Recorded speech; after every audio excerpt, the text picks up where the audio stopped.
someone would come up for me and please choose a piece of paper. It's inside the kayak. There's going to be one student that can't have one. I'm sorry. I love you, but don't have enough. Before you read it, I'm gonna give some instructions, so don't go too quick. Okay, so I want you to open the piece of paper, and I want you to either think about it or you can share. It's okay. Sorry, I didn't know that. You can think about it or share how that comment makes you feel, and if you think it's constructive or if you think it's helpful. Mine is not helpful. Neither mine. Neither is mine. You guys can read yours aloud if you want. Mine says you shouldn't have come here. You don't belong here. Mine says you're literally the worst person to be on a short group with. Not to be mean, but when was the last time you showered? It's so easy. Do you really not understand? You're lazy. You don't care about anything. Mine isn't that bad, but that might be subjective. It says, well, that's a lot of food. Are you going to eat all that? Honestly, you aren't going anywhere in life. So what do you guys think about this? Terrible. Okay. If you had the same excitement and drive for school as you do for kayaking. Oh wait, no, sorry. If only you had the same excitement and drive for school as you do for kayaking. Upon hearing this direct quote from an Alzar community member, you may be thinking this statement is harsh, cool even. You may think it's absolutely true. You may even think both. It doesn't really matter how you interpret it or ultimately who said these words to me, but the important thing is this was transformational. The rest of my paddle that day was a pensive one.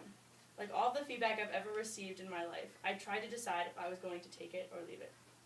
I was never quite sure if the intentions of the comment were joking, offensive, or some combination of the two.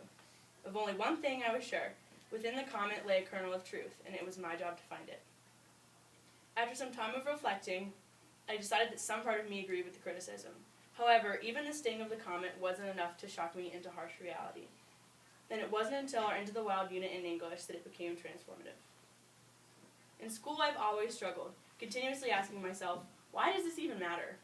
I used to label this as some sort of unintelligence or laziness, and to the outside world, these were accurate assessments. Before my semester at Alzar, I resented challenges off the water, especially those in the classroom, always seeming to lack the thrill of white water. However, this experience helped me to find the thrill I so desperately sought in the world of academia. This discovery changed me and taught me to live intentionally and to actively meet challenges instead of resent them.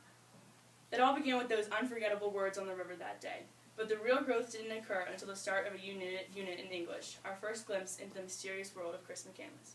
His story intrigued me, it inspired me. Suddenly I found myself unable to stop talking about it, and I was amazed how hooked I had become on the novel. I was diving into discussions, thoroughly analyzing the text, and literally bursting into English class each day more eager than ever. The work was surprisingly enjoyable, and it was because the story had struck me in some indescribable way. Throughout the unit, Austin praised my engagement and enthusiasm, and one day it clicked. It was different, and it was unfamiliar, but I had finally discovered academic passion. Throughout the semester, I was also forced to face the boundaries of my comfort zone, strengths, fears, and limits. Despite strong beliefs towards a continuous expansion of one's comfort zone, I had never correctly applied this to my own life. Socially, I had never struggled in any way, so I had created my own definition of the term. To me, a comfort zone had always meant be bold, be daring, and be different. However, none of this was ever particularly challenging to me. Most of these characteristics came hand in hand with my personality.